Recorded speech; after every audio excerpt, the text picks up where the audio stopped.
Welcome to Thinking Green. I'm Rana, and this is our last regular show of this spring quarter, but I wanted to let you know that we are picking up one more show next week. It will be at 7 p.m., not 8 p.m., and we're going to have a program about Flock Theater and what they are up to this summer. So, and then, summer vacation, and we'll see you in October.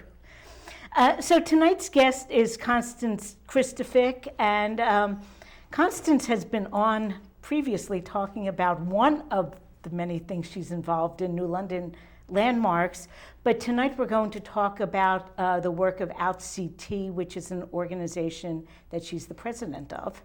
So welcome, Constance. Thank you, Rana. And I guess we can kind of start out just talking about why an organization like outCT came to be. It's been relatively recent. Sure. So I came to New London 10 years ago. Definitely like to live in an area that has queer culture. And I wasn't really finding that here, although I did a little. So I connected with Ron Saracia, who I used to do shows with, and Love Makes a Family, another organization. Anyway, you started meeting different people in the community. And then as part of my grad school, an independent study, I did a feasibility study on whether the area could support a Pride festival. Now, I had been a Pride organizer in Pennsylvania, where I was from, so I was familiar with that type of organization, but I wanted to be realistic and go about the formal way, research, and determine if it's possible. And I am happy to say that the results were pretty accurate with the study. Wow. That we would have the volunteers. Money might be a little hard, but that it's possible. And here we are 3+ years later.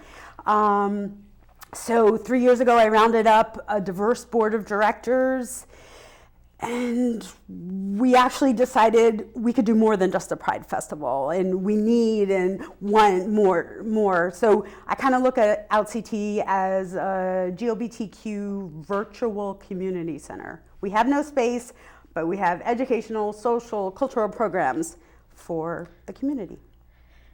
And in a way, I'm surprised, I guess, that 10 years ago in New London, I guess there wasn't so much of a presence, but I don't know. It seems like there kind of was. There was maybe something not connected with each other.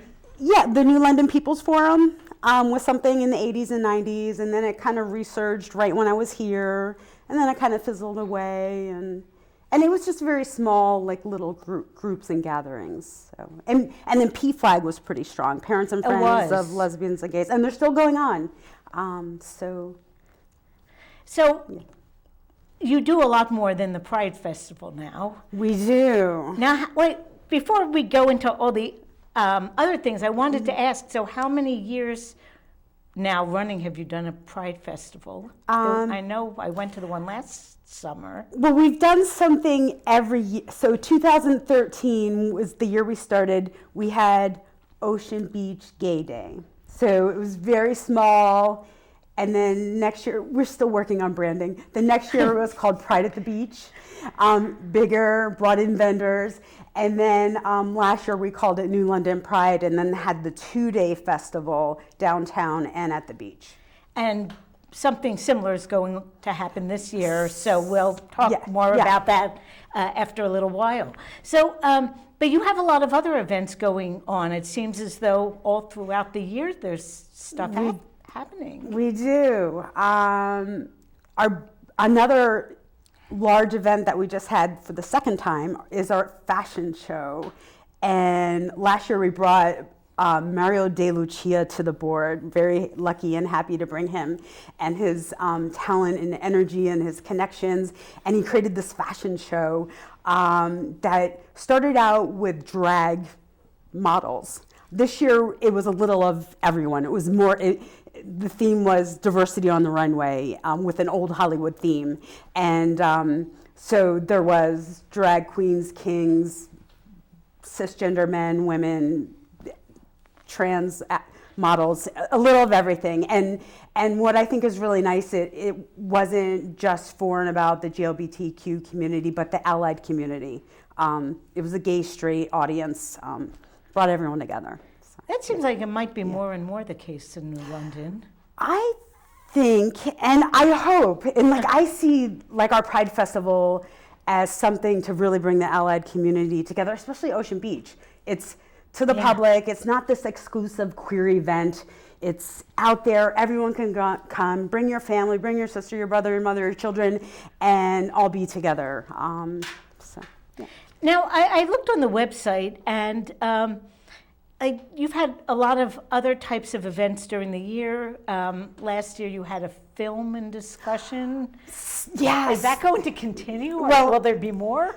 My future with the organization, when it comes to the day where I'm not as intensely involved in everything, I would love to just have a short film festival. So what I've done since then is each year I usually put on a short film series around a theme. Last year it was transgender, the year before it was youth, the other year it was international. So I curate short films, put on and have a moderator and a speaker. Oh, we also last year partnered with AARP and had Gen Silent, a film about senior GLBTQ That's population. actually been in the news quite a lot about like housing issues and the new generation, the out queer people are aging and need to retire and have health care. Well, yeah, I mean, it's my generation, and we are like all getting to be the senior citizens, and it's all new issues. And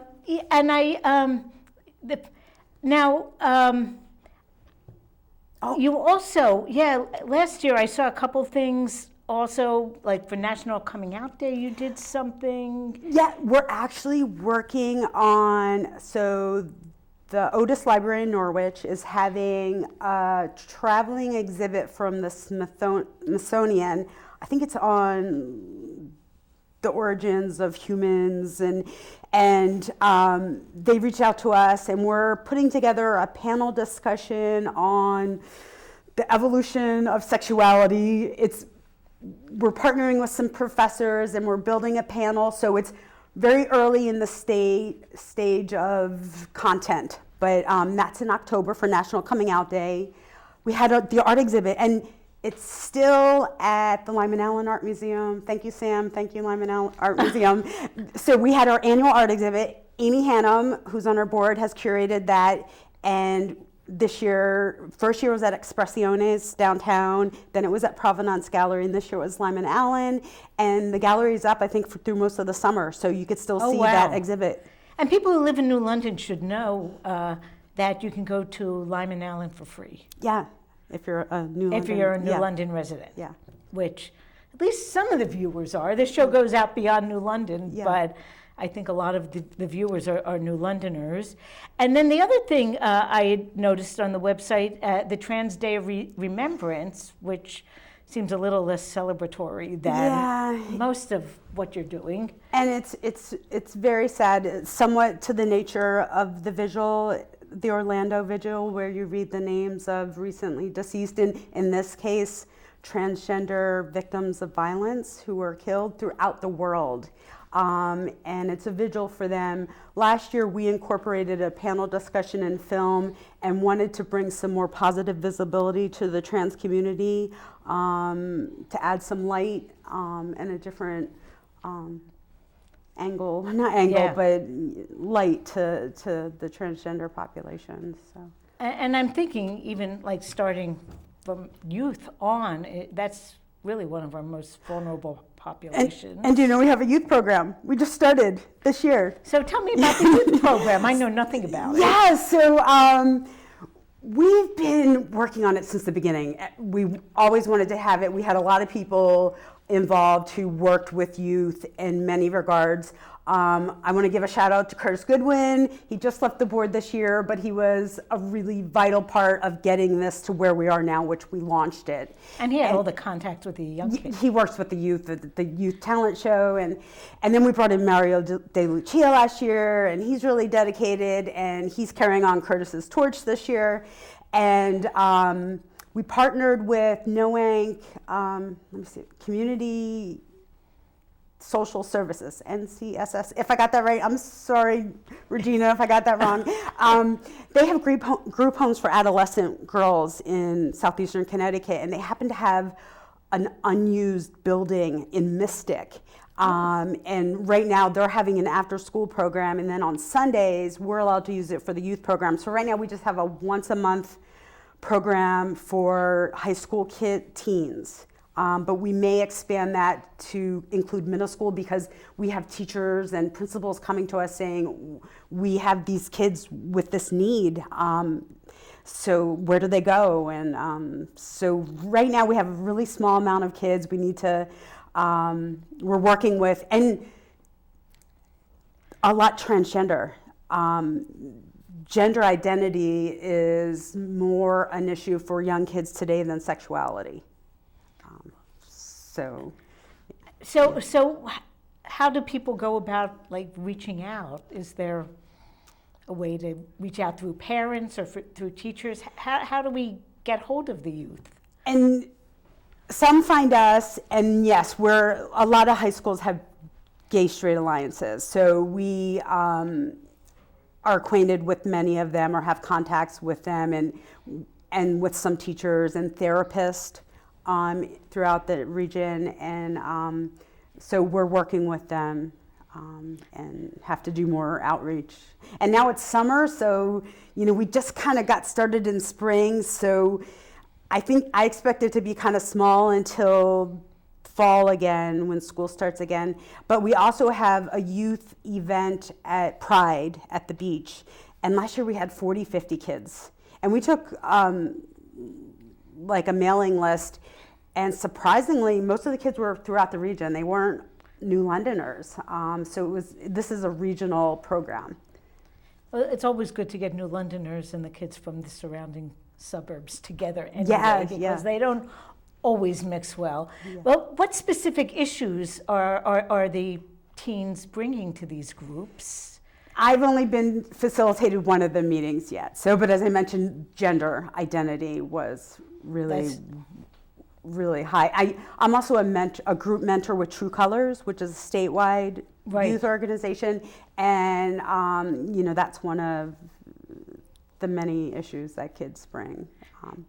Now, just for a moment on True Colors, I don't know much about it, but I know they've had events up in Yukon. Yeah, they have an annual conference that brings in thousands of kids. And teachers. I kind of remember the Greens, the Connecticut Greens had a table there. I couldn't go, but I was aware of it because of it. And what kind of services do they provide? Is that more youth-driven, or is it adults who are seeing a gap in services? Well, the conference provides resources and panels and programs for all tracks, definitely for the youth, for professionals, for parents. So the conference is just it's such a large scope of content. And then True Colors has weekly events at their office in Hartford where kids come. It might be a film night, a food night, craft night. And then they have a one-on-one mentoring program, which I'm not doing right now just because I don't have the time or the distance, but maybe if a kid had a need down here, I could do it. But so then they also have a one-on-one mentor program. Now it sounds like, I don't know if this is as true for older people who might be involved with outCT, but in the youth programming, it sounds as though isolation can be a big issue. Because it seems like the programs are trying to get people to get support groups together of a sort.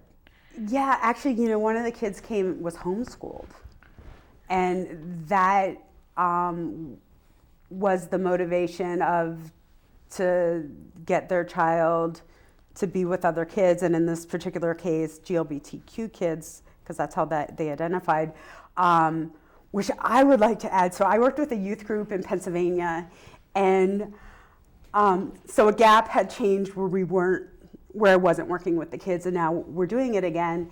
And so in the early part of the 2000s, we had the youth group. We had to worry about like hostile parents coming to the door of the youth center. And so those youth were not necessarily telling their parents they were. Right. It was very confidential, and there were very angry parents. Now it's different. The parents are coming in, bringing their kids, chatting with us. You know, for me, I see such, you know, in over a decade, such a change in the parent-child relationship. And obviously there's still a challenge, but that was something positive that I saw in the kids that we, you know, actually came to our youth group, which was very affirming. But, you know, there's still a lot of care and issues these kids have, but yeah. Well, I wonder, though, so it seems like we're evolving. I think so. Yeah. So what's the secret? It's like we have to evolve on so many fronts, and there does really seem to be some progress here. Yeah. So I don't know, is there a secret? And as far as civil rights movements gone, I mean, the GLBT definitely has been a quicker process. There's still a way to go, but compared to other people of color and civil rights in those movements just took so long, and you know, there's still. It might be that each one can be a little quicker because, I don't know, our brains are getting more flexible in some ways. We're teaching our children differently. So maybe. Each generation. You know, it is funny that you say that, because my own kids are in their 40s now, but and there are 3 years between them, and it seemed as though it was when they were in high school in the 80s, in middle school and high school, that just as a parent, I started seeing like a different attitude. You know, they had gay friends, and at a certain point, and it was almost between, like when my older son was in high school and my younger one was in, that it just started to be, I don't know, a matter of factness just kind of set in. And it seemed kind of sudden, actually, but sometime in the mid to late 80s, there was just a different attitude. Yeah. I don't know. It's funny. I don't know what to attribute it to, but I noticed that change. Yeah. So I don't know. It's good. It's good to see, though. Yeah, it's happening, and then, you know, we had the setback with this tragedy in Orlando. You know, a million people can evolve, and then it just takes one person to really mess it all up and really set us back. Yeah. Although the one person, I don't think is really setting back the attitudes of the other million. It's just it is setting back like people's sense of safety. I don't know how, if it's translated that people just feel less safe, but I don't know. Definitely in the short run, right after it happened, someone sent a Facebook message to outCT saying, I'm questioning my identity, or where can I go for help? And someone on the board had responded, and they actually hesitated. Now, normally they would have been like, here's a phone number for so-and-so, you can call them. There's an adult GSA in Norwich, which for those who needs that resource, that is in Norwich. And but rather than give a phone number to someone who's involved with it, it was just like, okay, this is the days and times that they meet and the location, and go there. So otherwise she would have been more trusting and said, oh, here's a phone number. So yeah. Well, it's probably worse that it's come out in the news after the original terrorism kind of stuff. It kind of came out that the perpetrator of that was himself questioning. Yeah, I'm reading both I read that, so I hear the GLBT community saying, I mean, self-hate can be a very powerful on a person who is questioning their identity, their sexual orientation, and but then they were saying they couldn't quite prove. The investigators were saying they couldn't quite prove. He could have just been scouting out the location. But either way, hate was at its core, whether it was self-hate or hate against others. And sometimes it's hard to separate, and it is scary though, because I don't know. I think anyone who hates that much cannot be comfortable in his own skin, whatever is there. Yeah. Well, let's go back a little, and we have some slides from last year's Pride Festival, and then maybe we'll talk a little in detail about what's in store this year, because it's only a little more than a month away. Yeah, the festival. A couple months. Yeah. Okay, so. Our website. Yeah, and the website has a lot of resources on it, just so people know there's a lot of information out. And they're categorized for your area that you're looking for. Now, this was the first night at the Hygienic. Yes, right? So this year, Friday, August 26th, we'll be at the Hygienic again. That particular, we had Hartford Gay Men's Chorus, who was a big hit. They're going to be at the beach this year. We're bringing them back, but they're at the beach. But there's a view of the stage. I'm guessing, 500 people. It's so hard to tell when you don't sell tickets. Now, these events are just open to the public, right? Yeah, they're open to the public. They're free. I mean, maybe to expand our festival, there may be a future where we'll charge an admission fee. Now, we really want to make it as accessible to all people, all ages, all incomes. We're trying to do that right now. I'm guessing there will be a donation jar, though. We haven't gotten really aggressive on that, but maybe we should for the sake of our sustainability. And then moving on to the beach. So the beach day is more typical of general Pride Festival, in which there's resources there. There's vendors selling rainbow flags, jewelry. There's churches there who are supportive. There's businesses who are supportive or gay friendly, and organizations. So politicians, a little of everything is what you would find at most Pride festivals. We have that at Ocean Beach Day, and right there are some tents from the vendors. And I know the Greens were there last year. I'm assuming we will be again this year. That would be great. And that was the main stage. So we have, so both events have a whole lineup of live entertainment, and a tea dance at Ocean Beach, which was lots of fun. And that's the Sovereign Imperial Court of Connecticut. Last year, they were crowd pleasers, favorites at Ocean Beach, and they're coming back again.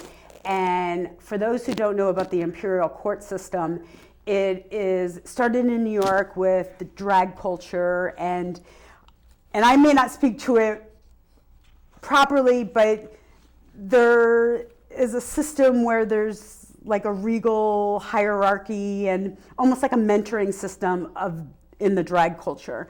But it's very charitable. So each state has their own, and they just perform and raise money for all different kinds of organizations. So, and they also have branched out to, it's not just all drag performers. There's cisgender men and women and drag kings, and so there's it's a variety show. So I highly recommend you seeing them next year or this year. And this year it's going to, they'll be at They'll Ocean be there Beach. again at Ocean Beach, yeah. There are a couple board members. There's Leo on the left. He's our bookkeeper, our treasurer. He's doing our scavenger hunt in July. Mario De Lucia, he's our our fashion show guru and youth chair, the chair of the youth. Then there's me, and then my partner Joanne. Hi, Joanne, if she's watching. And if she isn't, we'll put it up on YouTube and you can watch after. And then that's this year's logo. So the 26th, 27th, and the Pride has its own website, newlondonpride.com. So there's just so much going on for the festival, it needs its own site. Oh. Yeah. Oh, I wish I'd seen that beforehand, but that's okay. Yeah. We'll do without. People can remember that. Yeah. Now you mentioned a scavenger hunt, and so what is that? That's so much fun. I have to say, I am involved in, I think, every facet of the organization, but the scavenger hunt, I stay out of that so I can actually go on it and have fun. So teams of 2 or 3 or 4, you join a team, themed costumes get extra points, but you do different activities and find things and gather things. And last year we had a lot of video and photos, like you had to take photos with things like Bigfoot, you know, and surprisingly beyond the mural, there was other Bigfoots that they found besides that mural. And then like silly stuff that you have to do on video, but like they make sure like all your team members are in the video.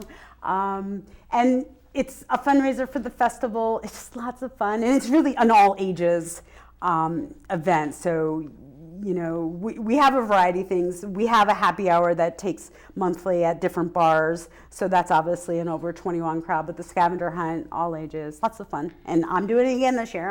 I'm competing. Now, is that done the same weekend as the Pride Festival, or is that have its own date? It's its own date. So this year it's Saturday, July 30th. Registration form isn't online, but it'll be probably within a week. Everything should be online that you can start registering, but save the date. July 30th, Saturday. Okay. Yeah. And where is the jumping off point? Last year we used O'Neill's. The year before we met at the Guard. We change it. Okay. And sometimes you have to go. It takes you into businesses too. Like sometimes that might be part of the clue that you have to go downtown or out of the area. Last year it expanded beyond. The first year was just all walking on foot downtown. The next year you could get in your car. I don't know about this year because I'm not planning it. But it's it'll be a surprise for you and everyone else. Yeah. It sounds like a lot of fun. Yeah. So it's an all-day thing. No, it's just a couple of hours. Last year, it might have lasted 4 hours. We also had like a catered lunch. It may have lasted 4 hours last year, and people were like, "Oh, that's a little long," so it might shorten. First year was too short. Last year was too long. So this year, hopefully, it's maybe just it'll right. be just perfect. Yeah. So what's happening that's different at this year's Pride Fest? This year, well, we have some special mermaid performance happening at the beach. I don't know all the details, but it's a theater performance group coming down, taking advantage of the beach scene. So that's kind of new. It's still going to be 2 days, right? The first day at the Hygienic? Yeah. And that's on the 26th, and then the next day at Ocean Beach. Friday night's more party. There's a DJ. DJ is John Rasa. I don't know if I say his name right. And then Miss Fabulous contest. It's a drag contest. We had that last year, and Melody Lucas was our winner. She'll be giving the winner this year. So that's a lot of fun. We have Sister Funk coming, a girl band who plays throughout the Northeast. Carrie Ashton's coming to the beach. I mentioned the Hartford Gay Men's Chorus, and DJ Jimmy Fingers is doing the tea dance. I'm trying to think of the entertainment. So it's a little, folk, rock, dance, cover songs, funk. So the evening at the Hygienic is probably mostly adults. Yeah. It's more adults. Not that kids couldn't come in, but there is a bar there, so parents be aware that there's a bar. Obviously, you'll be carded, but they're pretty good about bracelets and stuff in the Hygienic. And Ocean Beach, it's a separate drinking area, so you can still party if you want to, but families can come. You can go on the beach, you can go to the pool, you can be at the stand. And one thing that I found at the fashion show from the allied community, they really like the opportunity to see a drag performance. because otherwise, I mean, that's just part of gay culture. It's in the bar scene mostly. But this gives a chance that you don't have to go to a gay bar to see a drag performance, and you don't have to be queer. So for those who are curious, you could see Miss Fabulous contest at Hygienic Friday night, or you can see the Imperial Court perform at Ocean Beach. So if you're curious, come on out. Yeah. And wow, I was there last year, but tabling, and you must have missed out on them. like the fun stuff. So that's going to be the end of August. Yes. So the other thing I noticed that you have a happy hour that's sort of monthly. We just started it this year, so last Wednesday every month, happy hour, different venue. We haven't planned it too far in advance. This month, tomorrow, it's at the Brass Rail, O'Neill's Brass Rail, mostly because it's the local gay bar. It's June, it's Pride Month, so we wanted to give them that visibility and be at the gay bar for Pride Month. But we don't go to gay bars. It's just we go to different restaurants, and last month it was in Mystic and at Pizzetta, and we got a great turnout, and we'll keep doing it. It's fun. So now getting more serious about tomorrow.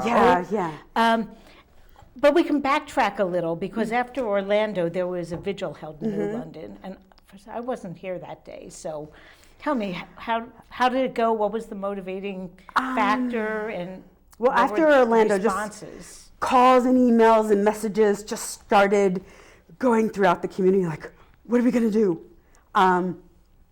And kudos to Carolyn Paterno of All Souls Unitarian Universalist Congregation. She has been so great at just gathering everyone with such a strong presence of the faith community. What was new for me, even 2 synagogues were there, in addition to a lot of Christian churches. And then we had Manji Dawoodi of the from CARE, the American Islamic Relations in Connecticut, and he was there, and so there's this great planning committee, and we've pulled together this vigil. The Day captured a really beautiful video of it. Thank you for doing that. And a new pastor at a church in Noank, Groton, he did a lovely song that's in the video. Now, where can a person see the video? It was on The Day. The Day did it under the Orlando Vigil page or photos. But it would also, if you scroll down the outCT page, we'll have a link there. Yeah. But I don't know if you saw the recent article in the paper about the professor at Conn College who wrote about the tragedy in New Orleans that happened in the 70s. It was a gay bar that there was an arson and many people died in it. So he wanted to bring that history up. And he also mentioned this forum we're having tomorrow night. So we had this vigil, and it was, okay, we're giving respect to these victims. We're grieving, we're coming together, but so many people are angry. What can we do? So tomorrow night, we've planned a forum. The first, it won't be the only, but we wanted to bring people together to talk about some of the issues that came out of the Orlando tragedy, and give people opportunities to take action. Share some of the people. Please. So Carolyn will welcome and speak to the faith community. And then I'll be talking about outCT for those who don't know about outCT. We have Jeannie Milstein, who works for the City of New London. Right, the social service. Human research. Yeah, I don't know her title. But she is going to talk about this neighborhood dinner plan, a way to build allies, kind of locally. And then the City of New London, the Fire and Police are going to talk about security and safety, or at least introduce themselves. And just so you know, they reached out to us. Oh. Like when this tragedy happened, they're like, what can we do? What can we do to make you feel more safe? What are your concerns? So kudos to the city. They're just so proactive and communicative. I appreciate that. And then We have Ron Pinciaro, the executive director of Connecticut Against Gun Violence. So obviously gun control is a big matter related to this crime that happened, and people are going to want to know, what can I do about gun control? So we'll have someone there to speak to that. And then we have someone from the Connecticut Commission on Human Rights and Opportunity, CROW. They'll come talk about discrimination laws and policies that we have in the state, talk about some of the programs, whether it's racial profiling or other gender identity and expression, things that can be done. What can you do if you see discrimination? They'll tell us more. And then we're going to have a Q&A. So questions for any of us that are speaking, feelings that came out of this tragedy, other ideas. So that's tomorrow night. And then hopefully we'll have another that'll be more conversational, so people can come together, because this is kind of programmatic. We have speakers, and then there is a part for the audience to talk, but we want to have another program where people can really connect. So this is sort of the foundations of what people need to know before moving forward. It's interesting you mentioned the gun control, because that's been very much in the news, and it seems like some of the laws that people are thinking about aren't really quite hitting what I think is the right tone. I know that the ability to buy guns is being connected, perhaps in some national legislation or proposed legislation, with like being on the no-fly list. And it seems to me that those aren't exactly the same people. I mean, there are people we have to worry about with mental health problems, and they're probably not on the no-fly list. So I don't know. It's really a quandary. How do we figure out who shouldn't have guns? And I have zero interest in having a gun. I can't. Yeah. So it's hard for me to relate to it in any way at all. But I understand, or the type of guns you have access to. Oh my gosh, yeah. Yeah. And even like, I did have cat pistols when I was a kid. I must admit that. I like that. Summer camp, we do BB guns at targets, but anything that actually shoots real ammunition, it's like, oh my gosh. I think I wouldn't feel safer. Yeah. But you mentioned that the safety and security. Do you feel like the gay community in New London is feeling more nervous now than pre-Orlando, or is there always just some insecure feeling?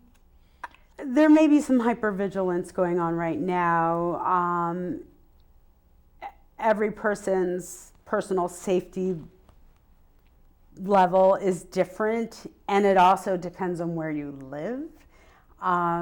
We are so lucky to live in the New England. Yeah. I was just telling my mom tonight how I'm from Pennsylvania, and how there's, that's still the Northeast, but there's still a big difference in acceptance in the two communities. Well, the laws are different. Yeah. And just the public, the opposition, and now watch, we haven't had any protesters at our Pride events. It could happen, but in Pennsylvania, it was part of our festival planning. How do we, and there was a group called Silent Witness who stand with rainbow umbrellas and create a barrier in front of protesters at the event. But that was part of the planning. Here at this point, we don't plan for protesters, so I hope I'm not encouraging people to come. Well, the laws are different too. Yeah. There's still no gay marriage in Pennsylvania. Well, now it's national. So that's true. So, they had passed. They did pass near the end. Yeah. Because I know I have a cousin, and she and her partner had a child, and they had to go through hoops. They actually went across to New Jersey, and if the child was born in New Jersey, it was easier for my cousin to actually be on the birth certificate as the mom, as in, this was 15 years ago, than it would have been in Pennsylvania. And at the time I thought, gosh, that is like so convoluted. Yeah. It's crazy. Yeah, I even like being here, I share this sentiment with many that how grateful I am to be in New London. I tell people that New London is like New York City, that we almost don't need a gay bar. You're pretty much welcome and accepted wherever you go, or at least those who are very oppositional are very respectful and don't share that. So maybe I don't see that, but in general, I'm so comfortable in New London, and I'm grateful and happy for that. Thank you, New London. Thank you, Rana. Yeah. You're an ally. Thank you. You're welcoming. Well, I think New London, not to say we have no bigotry here, because we do, but it's not really part of the accepted culture of the city, I don't think. And I think that's been true for a while. So we've gotten used to it. Although I want to add, so our organization, there's still a need for our organization. So many people come out at different ages in their life and with a different background, whether it was where they lived, the religion of their family, the race of their family, cultural things that impact who they are and how they identify. And so many people, even here, just may feel isolated or feel so alone, but then you have like a pride event where all these LGBTQ people come together, where they're like, wow, I'm not alone. And they may go back to being isolated, but for one day, they felt that they were part of something greater and they belonged. So even though we are in a progressive city or state or region of the country, people still come from a different internal space and need that comfort of camaraderie and solidarity and just acceptance. So now, all that said, if people are watching this show and they want to know how to either get involved, be supportive either by volunteering or donating, so what should people do to get involved or to be supportive? Well, outCT operates by a very small volunteer staff. One, we could use help just at an event. Work for a couple of hours at a day, or and set I'm up. guessing Pride Fest. And Pride's the biggest one. A lot of people. Yeah, and in July we'll be asking for that.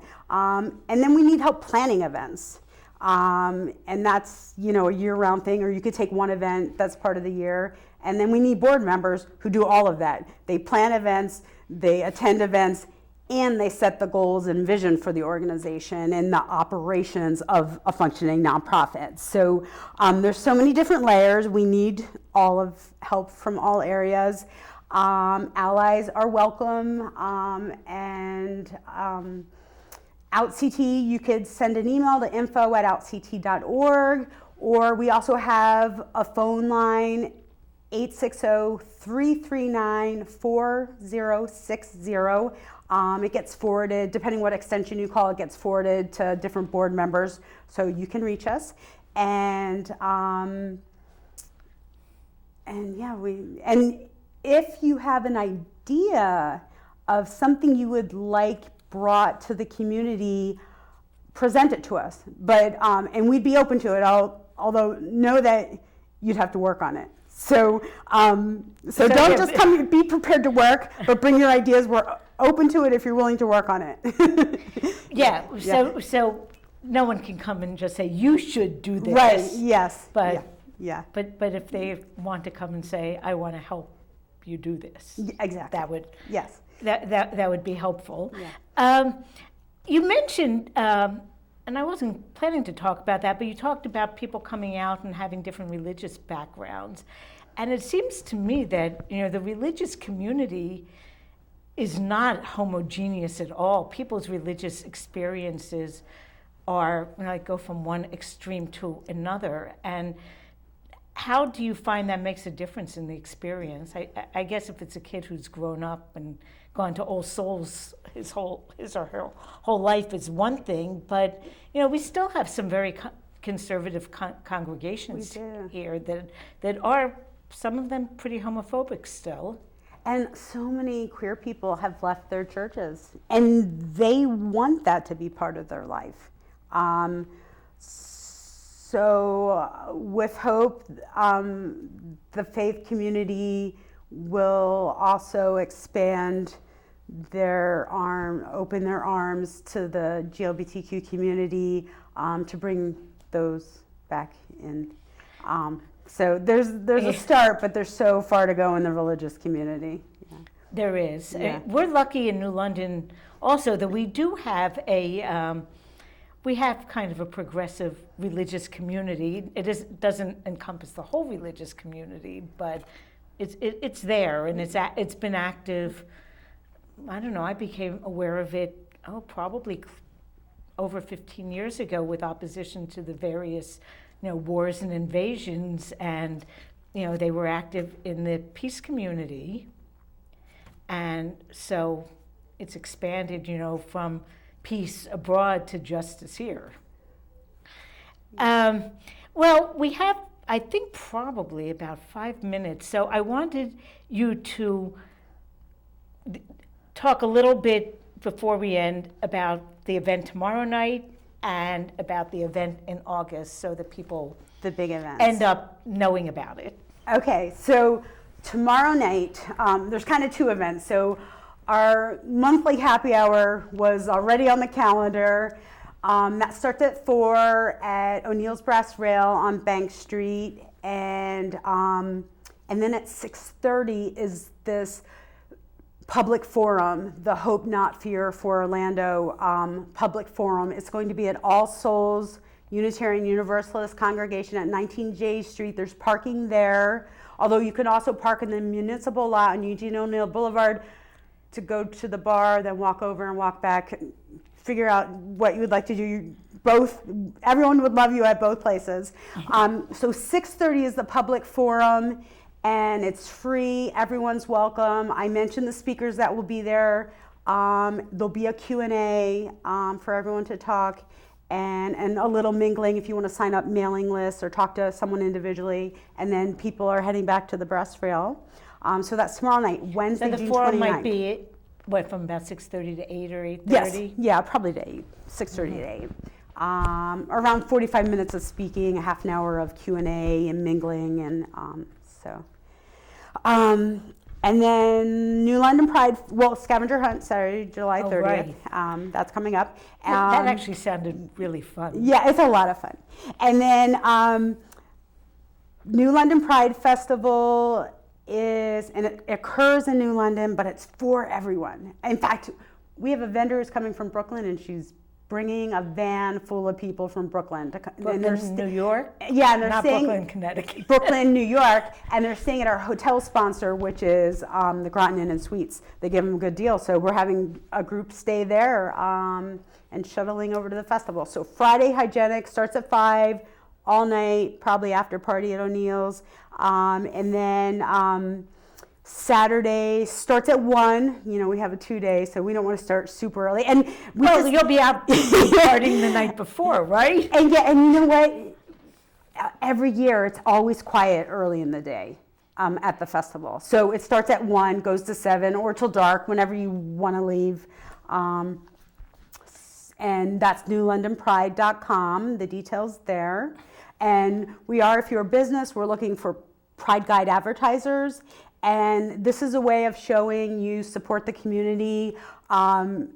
You'll find that the queer community really supports those that support them. So word just travels in the community, like, oh, they're gay friendly, go to them.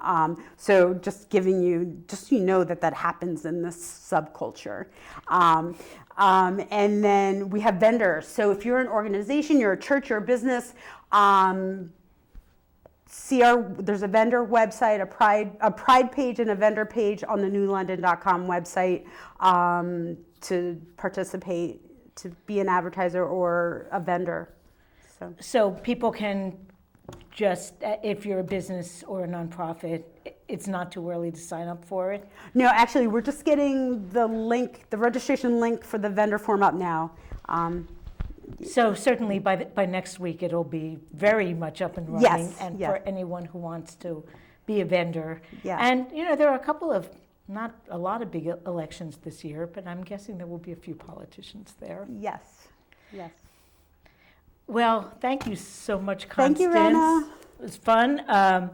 And I hope there's really good attendance tomorrow, because I think it is important that when bad things happen, we grieve and then we do stuff to change it. Mm-hmm.